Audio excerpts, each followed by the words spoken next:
What is going on? Welcome back to the MG YouTube channel. I'm Malachi Grove, CEO of Lead Automation, Lead Properties, and investor in Tesla.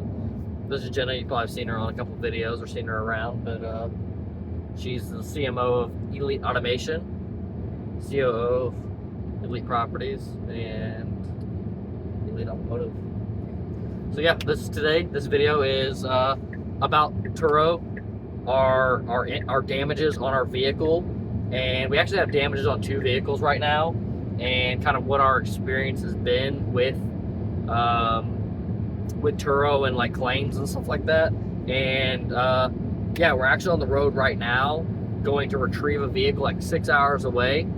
So give you a little bit of context, we're pissed off with Turo right now, and so like this video is probably gonna have like a lot of like what do you call that? More like I'll be hating on Turo, right? Yeah, more of a negative outlook on the Turo business right now, whereas we used to like kind of praise them. They have a good business, whatever. We never had problems with them until July 27th. So yeah, we had issues before. Like there's a couple major issues with Turo businesses, and we'll get into that maybe like in a little bit after this video, but yeah, kind of just like a good rundown of what you've experienced so far. So on July 26th, my car was rented out by a guest, and their trip was July 26th through August 3rd. July 27th, they wrecked our car. It was not their fault, not mad at the guest. But it all kind of started from there. So they uploaded pictures of our damaged car on Turo. So I reached out to Turo. Turo never reached out to me. I reached out to Turo and I asked them what was going to happen with the car, what I needed to personally do to retrieve the car, or if they were going to have someone look at my car there and then send it back. I had all the questions that I asked, and basically they couldn't help me at that time. They said they were opening a claim. And hold on, yeah, slow down with your story and explain things more, but one of the big things that was like kind of like a crappy situation off the bat is like the guest didn't even really inform us that they wrecked the car or anything. No. Turo didn't inform us that the car was wrecked or anything. And basically the only reason we knew it was wrecked is because basically what a claim thing. No, how does that work? They literally just uploaded a picture to like they sent it our trip photos. No, just trip into photos. the trip photos. So Okay. I don't even know how I figured it out. I went there to look at something with the trip. Maybe they uploaded something out. Maybe they uploaded a trip photo and you got a notification. I didn't get a notification. Oh, okay. I went into the trip. I was looking for something. I don't remember exactly what I was looking for. And then I seen that he had uploaded an extra picture, so I went to go look at the picture, and it was our wrecked car. So I immediately called Turo. At that point, Turo didn't really know what was going on. The car had not been towed yet, so they were still trying to figure that part out. So they told me that they would call me back, and they did not call me back. I called them back the next day, and they told me that the tow company would be in contact with me to get my car back up there, or to where I live in Evansville. So I confirmed that they would actually tow the car that far, and they said yes, they would. So July 29th, roadside assistance for Turo called me. They asked me where I wanted the drop-off location of my car to be, if I wanted it to be my home address, or if I had a repair shop that I wanted to send it to. I told them I did not know the extent of the damage, and I wanted to be able to view the car, so to drop it off at my house. And they informed me that if they drop it off at my house, if it had to be towed to another place, then I would have to pay for that towing, which I told them that was fine. But I wouldn't have to pay for the tow from Alabama to Indiana. I let a few days go by. The car doesn't show up by August 3rd. So on August 3rd, I called Turo again, and they confirmed that my car was supposed to be picked up, and my car was never picked up. So I asked them what was going to happen, and they said they had to escalate the issue to claims, and that claims would be with me within 24 hours. And I never got a call. I never got a call within 24 hours. So I called claims back. the next day, so that would be August 4th. They gave me another runaround August 4th and told me that they would have to call me back in 24 hours. So I gave it 24 hours, and on August 5th, I called them. And they still didn't have an answer for me, so they told me to get a hold of claims.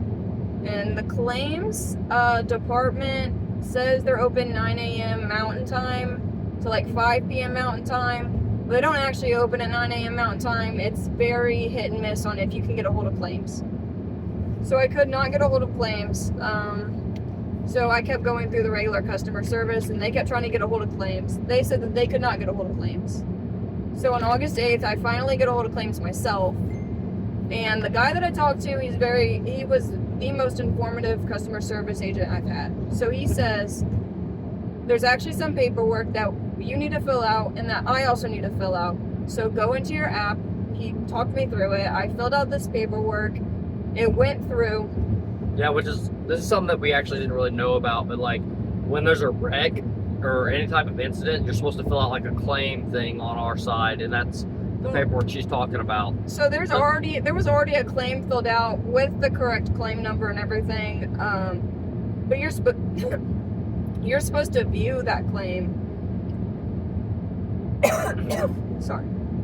You're supposed to view that claim, and then it has some steps to go through it, but it says, to take care of this claim yourself without Turo's help, push this button or continue. So I just pushed continue because I want Turo's help with this. And for some reason that didn't work. So now we actually had to open a second claim. So now I have two claims with the same claim number. One says it's not finished, one says it's completed. In review with Turo. So I don't really understand that part, but our open claim is in review with Turo, so we're going with that one.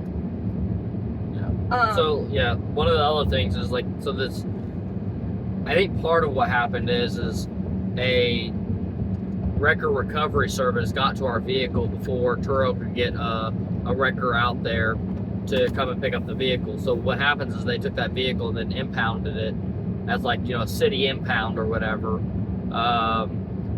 And then Turo just basically made no attempt to try to get the vehicle at all, nor did they have any communication with us to really notify us that our vehicle was wrecked and that we need to do anything on our end to try to retrieve the vehicle, or if we need to fill out a claim or anything like that, because we also the guest or whatever just left the vehicle, right? They just abandoned it basically, right? I mean, yeah, pretty much. They just got a new vehicle and went about their vacation. Yeah. Which Turo told them to do. So it's not really a guest's fault. But yeah, but then that's where it's on Turo's fault. You tell the guest to leave a vehicle, but you don't inform the host that hey, the guest is just leaving your vehicle on the side of the highway or wherever it was. And Turo had no idea where our car was. I had to go into my Lincoln app. I had to search the location of my car and hope it would give it to me, and it did. So then I give them the address to my car. They actually contacted the impound people to make sure my car was there, how much money was going to be to get out or whatever. But that was at a different time. So our bank actually called us on, I don't know, between August 3rd and August 5th to let us know that our car was still in impound. And it was going to be $1,600 to get it out, plus $65 a day after that. So I called Turo and I relay this, and they said that they will make it right, they will figure it out. They just kept saying that, I will make it right, I will figure it out, blah, blah, blah. We will get a hold of you. By August 11th, they do not have it figured out. So I get a hold of them again. So August 8th, they don't have it figured out. I get a hold of them again. They review the claim, they review the damages. They say due to the extent of the damages, in an email, okay, it says due to the extent of the damages, your car has to be towed by our partner, IAA, to a storage-free facility to be reviewed by our insurance agents. And this could take 5 to 7 business days after the car is reviewed, and we will get a hold of you. Also in that same messages, it says we will pay up to $2,500 of storage fees. And that's the last I heard. It said I needed to verbally release my car to IAA from the impound. So I call the impound, I verbally release my car to Turo and IAA both, And they said, okay. I called Turo. I let them know that happened. I gave them my drop-off location again because they asked. I gave them my home address. And they said that the car would be towed. So, August 14th, yesterday. And at this point, too, we had gotten enough delay where we started following up every day because we kind of were giving them the benefit of the doubt that they would just kind of like solve all the problems, and bigger companies kind of move slow and takes days in between them doing anything and stuff like that. So like our follow-ups were like not super consistent at first until we're like, this is just taking too much time. And on top of that, we had a notice that the wrecker company that was holding our vehicle was basically going to sell our vehicle, and the lien holder of our vehicle is actually contacting us talking about, hey, like we need this picked up, or we had to pick it up before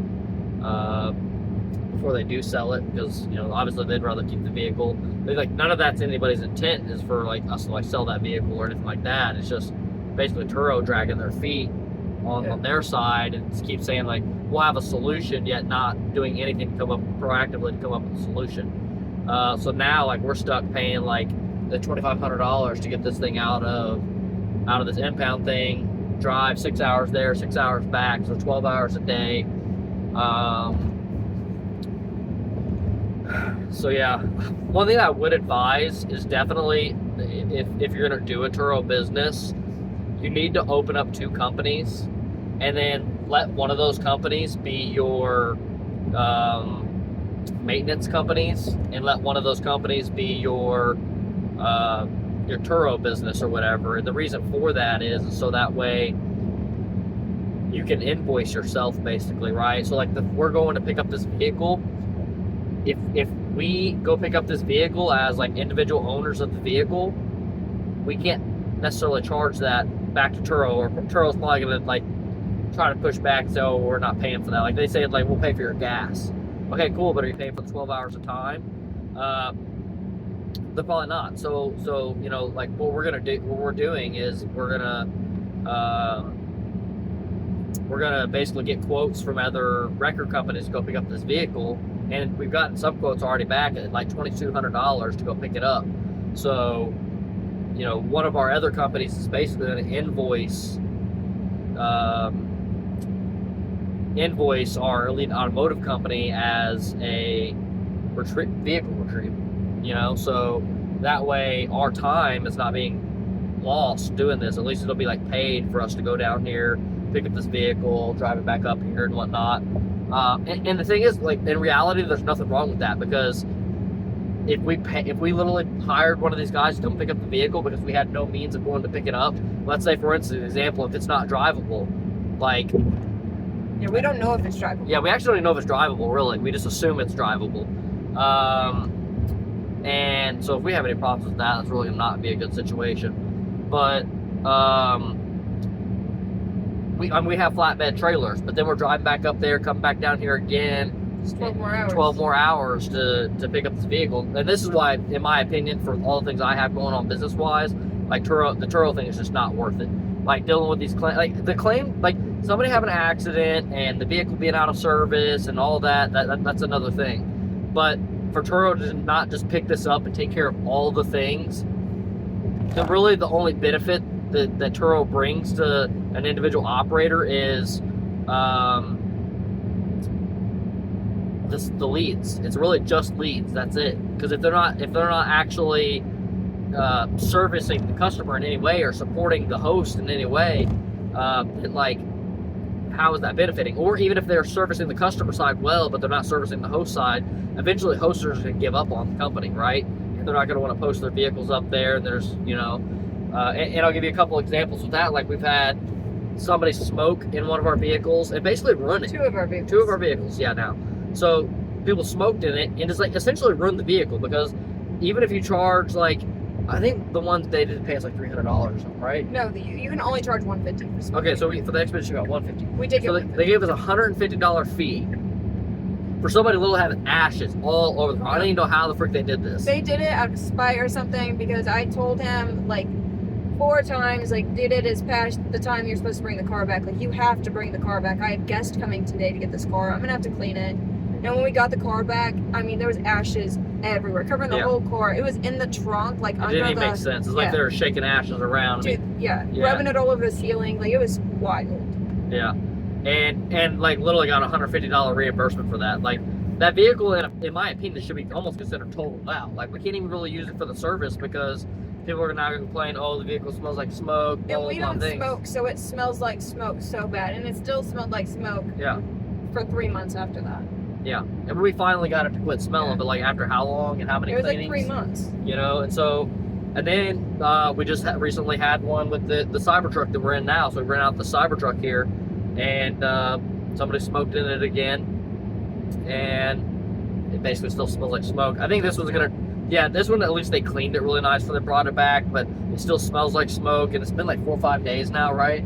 Yeah, like there's still some like ash on the thing, or there's ashes on the dash. We had marijuana particles, Rello guts, and ashes all on the floorboard, all in the seats. I took pictures of it, and basically they said it wasn't enough proof to say that they were smoking in their car and they weren't going to charge them. Yeah, and anyway, smoking is a smell. You know what I mean? So like you really can't get proof from photos anyway. Like they're basically saying that you have to say, hey, you smoked in my car, and those people have to say, yeah, I did smoke in your car. No one's going to do that. Yeah. Especially when they know they're not supposed to smoke. That's fucking ridiculous. Yeah, it's ridiculous. So like something simple like that, in my opinion, like it almost makes Turo too much of a liability because again, like now you either have guest complaints saying your car smell like smoke, and either that's just something you just deal with, or customers don't complain about it. I don't know like how anybody gets around that issue, right? And then the thing about this Cybertruck, they didn't even charge the customer. So not only did we have to deal with this repercussion of the smoking, getting no extra revenue or anything from it, because we might potentially lose revenue from like the next guest getting in the car. Oh, I don't want to, and it's weed smell too. So it's like, you don't want to get pulled over smelling like weed. Yeah, it's even more frowned upon. Like if like somebody rented this, I mean, if somebody else rented this for their family and they had their kids in the car, they would get in and it smelled like weed, they'd be like, oh, well, I'm not taking this vehicle anymore. So you have losses of revenue, and they're not even going to cover the $150 fee whenever they have $150. It should be like, you should be able to charge that to the customer. It should be on the host's benefit, or not on the host's benefit, on the benefit of the doubt. Yeah. You know what I mean? So if a host ever says it, now, Turo can investigate, like if ever like, a host is saying that about every single vehicle, then let Turo investigate that or whatever. But that's a different thing. They also broke our charger port. Oh yeah, that was the other thing. Yep. And whenever I invoiced the customer's like, well, hey, I paid insurance for Turo, or extra insurance on Turo's side. It should cover that. So I get a hold of Turo, and their insurance that they pay for does not cover that. And they basically said, okay, well, you need to tell the guests that they need to pay this. Okay, well, I only have until August 31st for them to pay it. If they don't pay it after that, it's void. Our charger port's broken, and we got to pay to fix it. And I do think that is also a Turo issue, because after this incident, I did post on social media on a few different platforms, and I have people that commented as guests and said, I paid extra insurance on a car. We drove it on the highway, something flew up under the undercarriage, it damaged something, and we had to pay $2,500 out of pocket because the insurance that we paid for through Turo did not cover it. Yeah, so I'd advise definitely don't get that insurance, because it's not doing anybody any benefit. Like either Turo makes the decision where they're going to charge you for something, or they don't, right? Yeah. I mean, like. Yeah, I mean, that's exactly what it is. So, with this whole wrecked situation, yesterday we got a hold of Turo, and basically, the answer I got from them was they're not sure why, for 3 weeks, customer service agents were telling us that they were going to get a car towed to us and pay for the storage fees, because they actually don't do that. And even though they told us that they were going to do that, they're not going to do it. And send an email verification. They're not actually going to do it, but we can submit all the money that we spend for this. We can submit invoices, and they might pay it, but it's not guaranteed. Yeah. So that's where they kind of lose me. Yeah, and that's why definitely this video has like a negative outlook on it.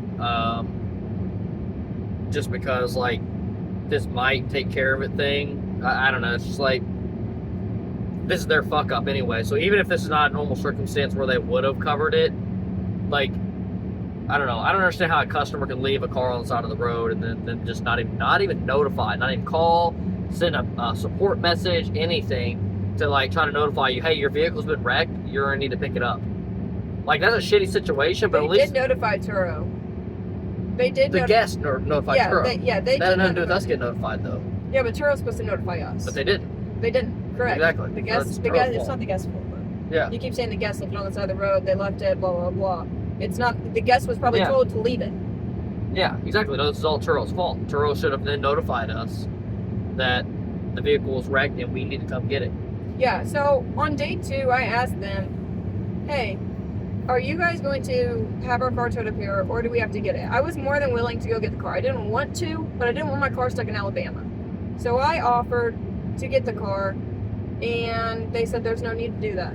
Okay, well, we wouldn't be paying $2,500 in storage fees if they would have just told me I needed to go pick up my car on day 2. And we would have had it handled after that. But yeah, at least that expense would have been mitigated from both sides, you know? yeah. It's not a good deal overall. Yeah. And like, so like we do things with like short-term rental as well. And so like we're doing both like residential and vehicle like rentals and stuff like that. And one of the big, like the other big issue with like, 2 big issues with the automotive side is, one, you have depreciation of vehicles. So like anytime you're buying a vehicle, you pretty much lose a bunch of value almost immediately. I mean, especially anything that you're buying over like $20,000, like you just lose the value, so much value of the vehicle that like it's hard to even cash flow enough money to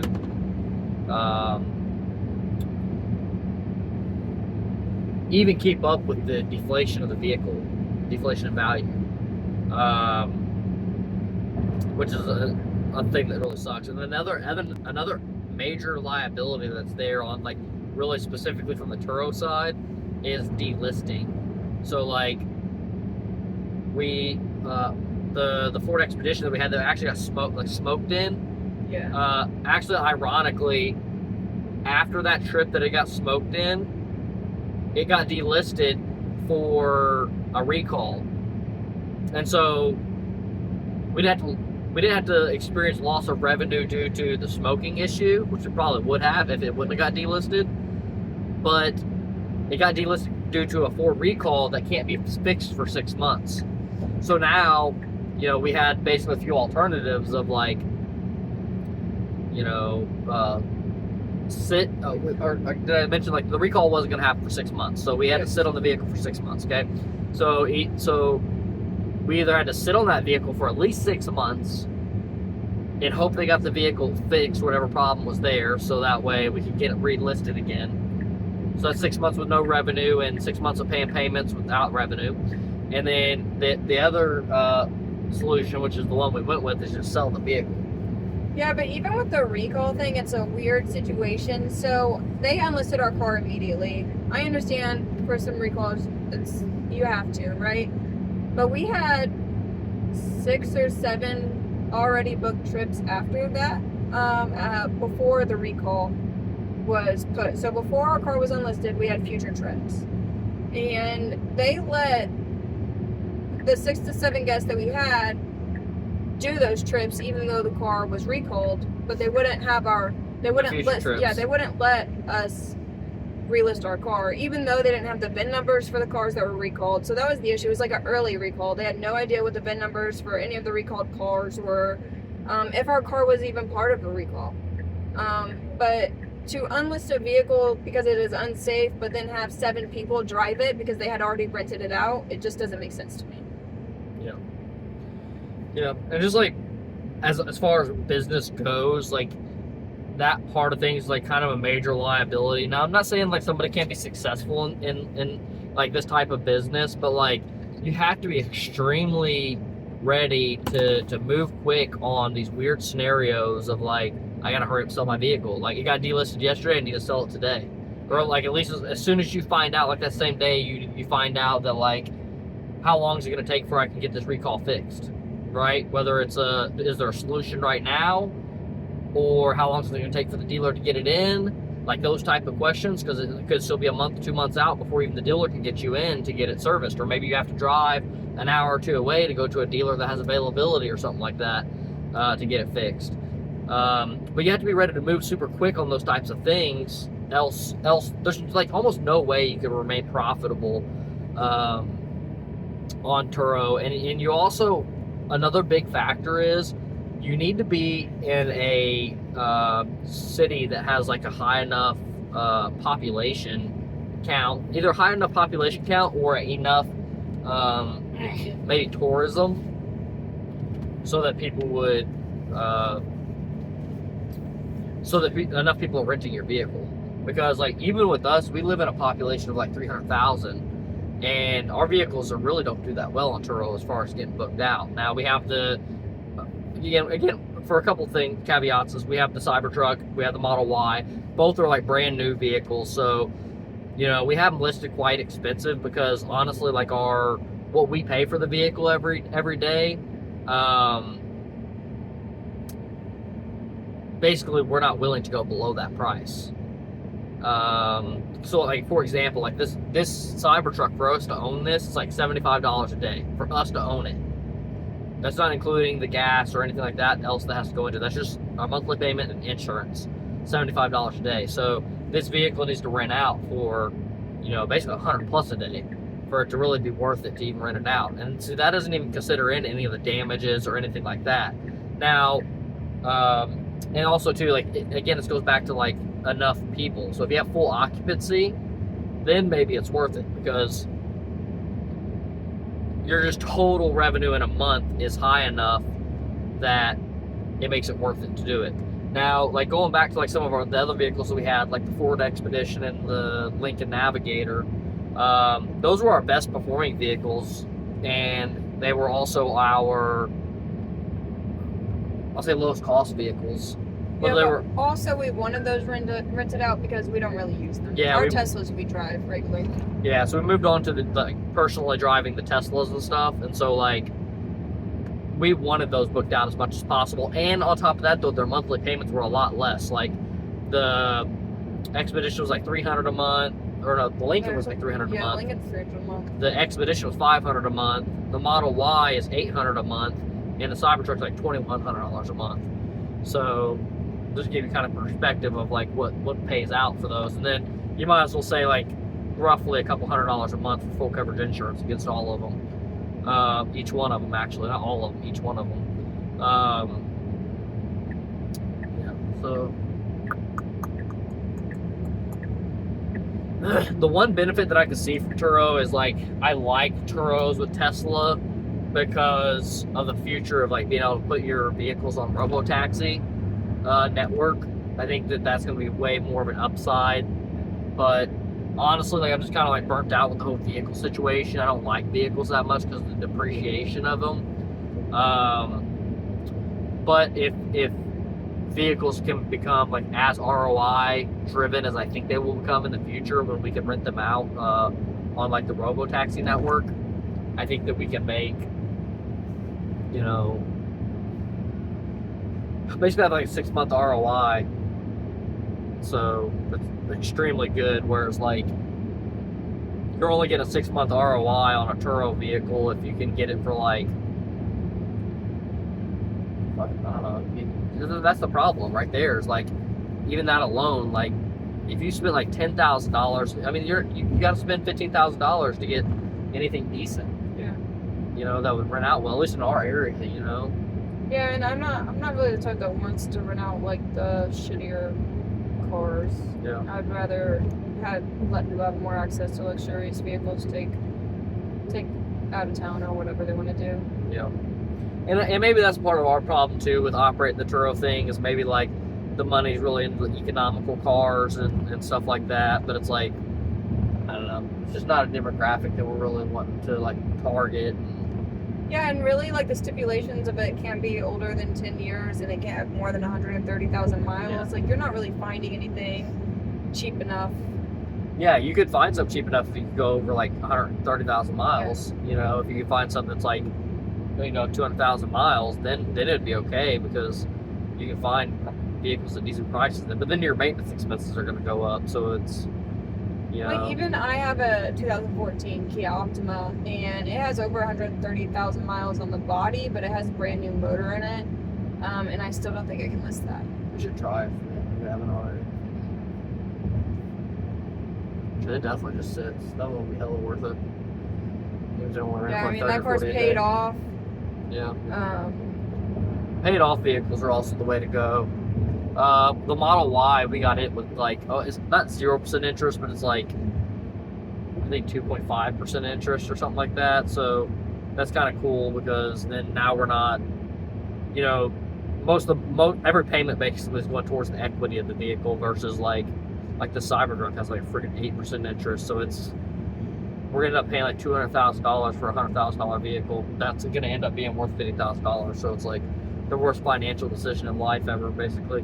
But we did it. Yeah, we did it. We were more hopeful that Turo would make more money and we wouldn't have as much complications. We thought with like charging the higher rate, there'd be less people that'd be able to afford it that would, cause damages to the vehicle and everything like that. But not really the case. People don't mind jacking off $300 and smoking weed in the vehicle all weekend. Yeah. Yeah, so we'll keep you guys updated on other on updates related to this whole situation, and hopefully it ends up being not too bad of a scenario, and hopefully they make it right. Yeah, hopefully they make it right. Then we'll at least be happier about it. And if we charge them back for us picking up this vehicle, and they pay it out, like I'll be a lot more happy because, then we got paid $2,200 for making this YouTube video. Our time's important, though. Yeah, our time is very important. We have, with our businesses and our kids and stuff. Like I should be taking care of an Airbnb because my guests are leaving and I'm on my way to Alabama, so I have to block off the night. You have guests leaving today? Yeah. So, my time is important. Way more important than driving to pick up a car. And, I mean, the good thing about what we do, though, is, we do a lot of computer stuff, so I'm sure we'll get off of here and we'll do, some more analyzations for some of the other properties that we're getting here soon. And, maybe get some more. Basically, we have computer shit that we can do on this road trip, so it's for us, it's not like a complete loss of time. I do a lot of stock market analysis and stuff like that, so I'm kind of in the news always, trying to see what's going on with things and keep myself updated on those things so I can just spend some of this time for that. But yeah, definitely to be entrepreneurial and whatnot, you have to really maximize your time, be as efficient with your time as possible. That's kind of a good takeaway.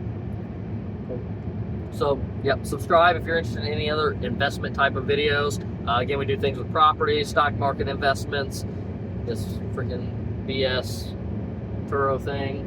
And, own an automation company that does industrial automation. Actually going to be a sponsor of this video.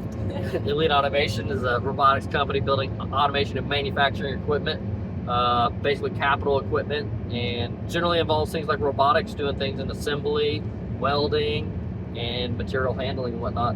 But if you know anybody that's an engineer that works for a manufacturer, send them more information, and we'll catch you in the next one. Peace out, guys.